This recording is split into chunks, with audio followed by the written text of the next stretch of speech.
სოფელი წინწყარო მანგლისისა და წალკის ეპარქიის ერთ-ერთი უძველესი ისტორიული სოფელი გახლავთ.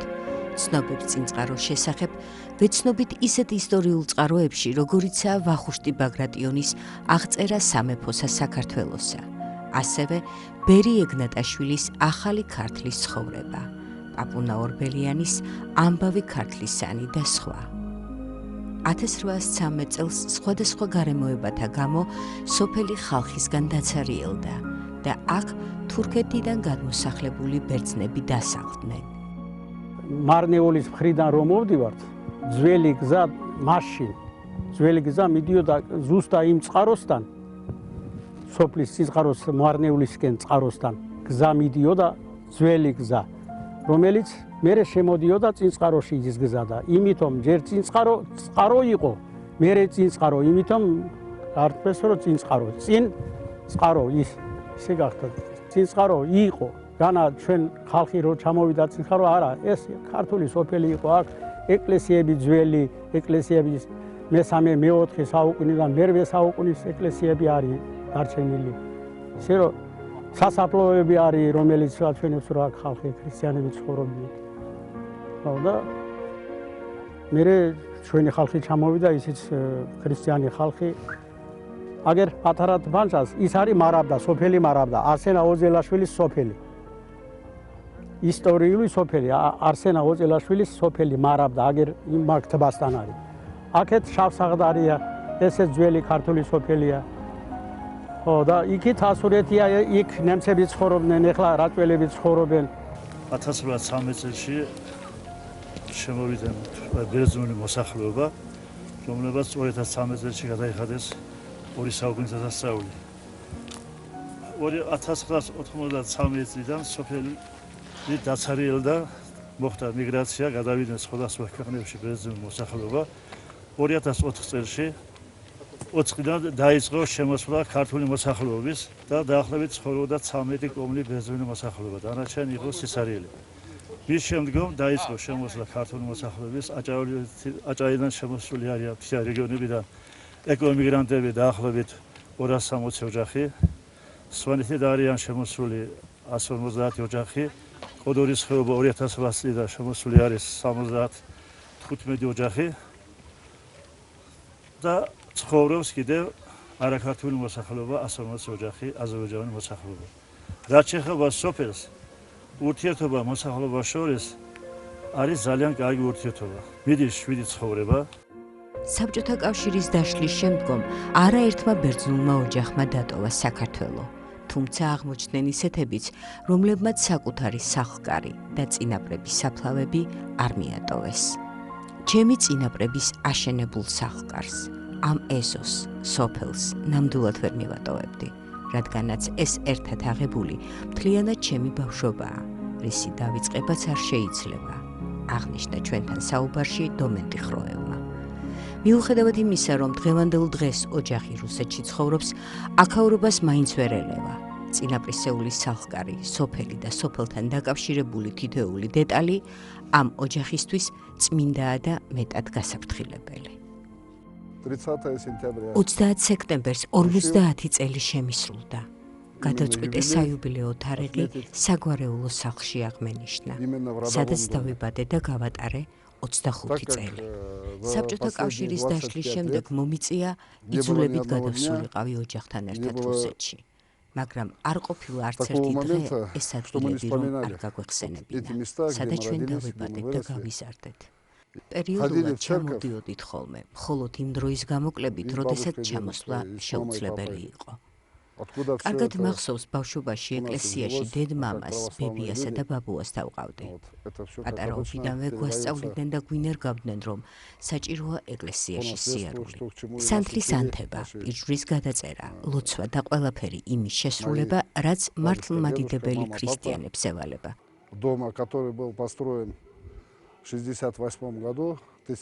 ეს სახლი 1868 წელს ჩემმა ბაბუამ და მამამ ააშენეს.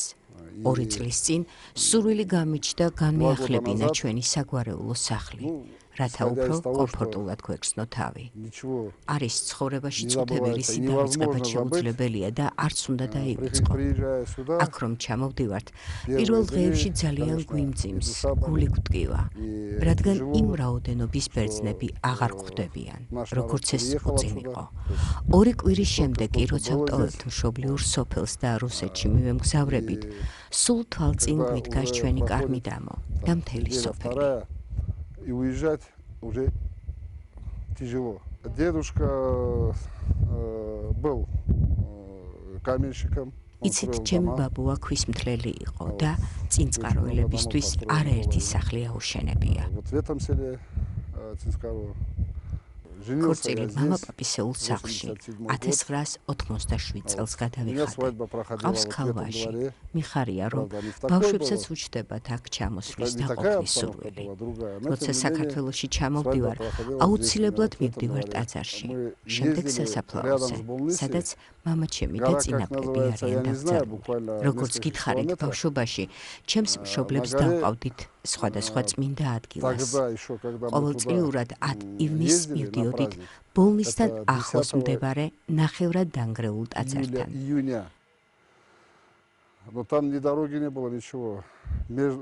По лесу, по склону горы поднимались. გზის მონაკვეთის მოვლა ტყით გვიწევდა.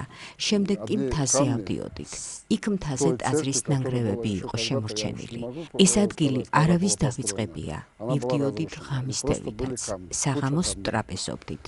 დილით კი მთაზე ავდიოდით. ჩვენ გვაცნობეს, რომ ამ წმინდა მთაზე აღიმართა ტაძარი. რომ გაიყვანეს სამანქანო გზა. Это церковь Петра и Павла. ეს წმინდა პეტრესა და პავლეს სახელობის ტაძარია, სადაც ჩვენი სოფლის ნაწილი კარგად. მთა, რომელსაც დომენტი ხროევი ახსენებს, წმინდა ელიას მთა გახლავთ. აქ ათეისტურ პერიოდში ბერძნული მოსახლეობა ადიოდა, სანთელს ანთებდა, საკლავს კლავდა და უფალ შენდობას თხოვდა. დღევანდელ დღეს წმინდა ელიას მთაზე წმინდა მოციქულთა პეტრესა და პავლეს სახელობის ტაძარია აღმართული. На этом святом месте სწორედ ამ წმინდა მიწაზე მივიღე გადაწყვეტილება, რომ ჩვენ სოფელში ამაღლებულ ადგილას, სოფლის სასაფლაოსთან ახლოს წმინდა ლაზარეს სახელობის სამლოცველო ამეშენებინა, ჩემი შვილის სახელზე. инвалид. მას ლაზარე ქვია. იცით, ჩემი შვილი ინვალიდია და ამ სამლოცველოს აშენებაც მისი გამოჯამთელების სურვილით იყო ნასასწორები. ამავე დროს ჩვენი სოფლის ყველა მაცხოვრებლებს ექნება საშუალება მივიდეს ამ სამლოცველოში, აანთოს სანთელი და სთხოვოს შემწეობა წმინდა ლაზარეს.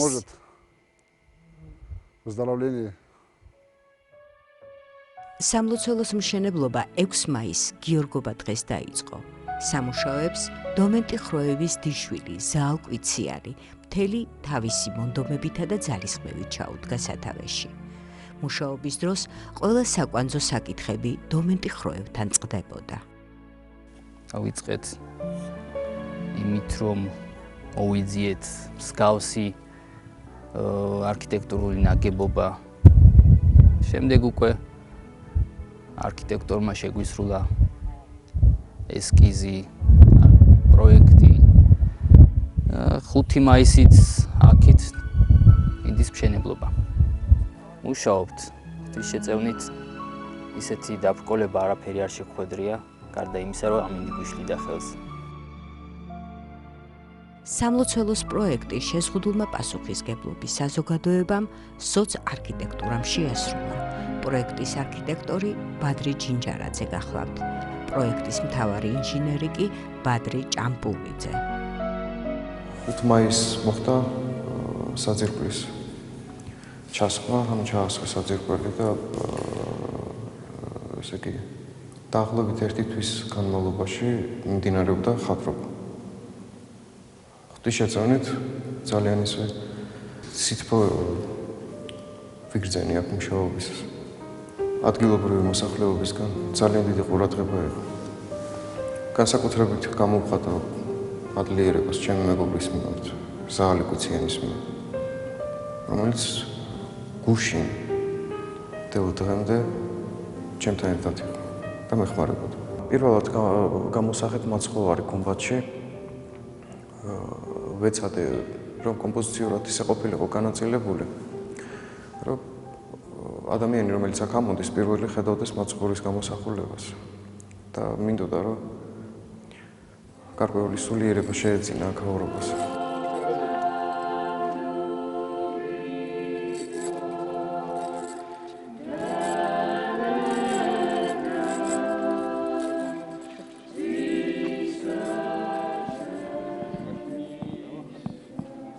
ქრისტეს მიერ საყვარელო შვილებო, დღეს ჩვენთვის, ჩვენი ეპარქიისათვის,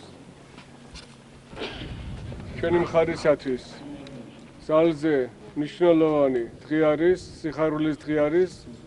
დღეს უფალმა ღმერთმა ინება, რომ დაულოცოთ და ვაკურთხოთ აი ეს წმინდა სოფელი, დაულოცოთ და ვაკურთხოთ ახალი სამლოცველო, რომელიც აშენდა ამ სოფელში და რომელიც ააშენა შესანიშნავმა და პატიოსანმა ადამიანებმა. ჩვენ ვართ ძველი ქრისტიანები, ვართ უძველესი მართლმადიდებელი ქვეყანა, ერი, ჩვენ გვაქვს დიდი წილხვედრი ყოვლადწმინდა ღვთისმშობლისა ქვეყანა, რომელსაც ეწოდება იბერია, ანუ საქართველო, ეს არის წმინდა მიწა. ამიტომაც მსახურება ღვთისა და დიდება ღვთისა, ეს არის წინაშე უფლისა, სათნო და ვინც ეს ააშენა არის დალოცული წინაშე ღვთისა, ხალხი ვინც აქ ლოცულობს და ილოცებს იქნება დალოცული წინაშე ღვთისა. მე ვიტყოდი ბატონ დომეტი ხრევზე, რომელიც ჩემი უახლოესი მეგობარი და მეზობელი არის.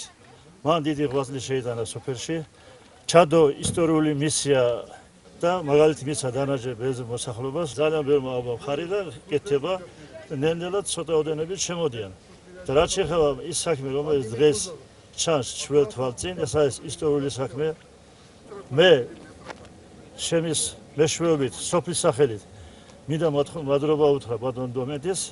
რუსეთში ცხოვრობს, მაგრამ მაინც და მაინც საქართველოს სიყვარული აქვს, თავის სოფლის სიყვარული აქვს და იმიტომ იფიქრა, რომ უნდა ავაშენო.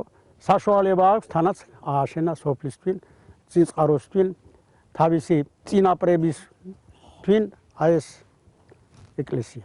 Первая встреча у меня с владыкой. ჩემი პირველი შეხვედრა მეუფე ანანიასთან შედგა თბილისში. მე მას მოუყევი იდეის შესახებ.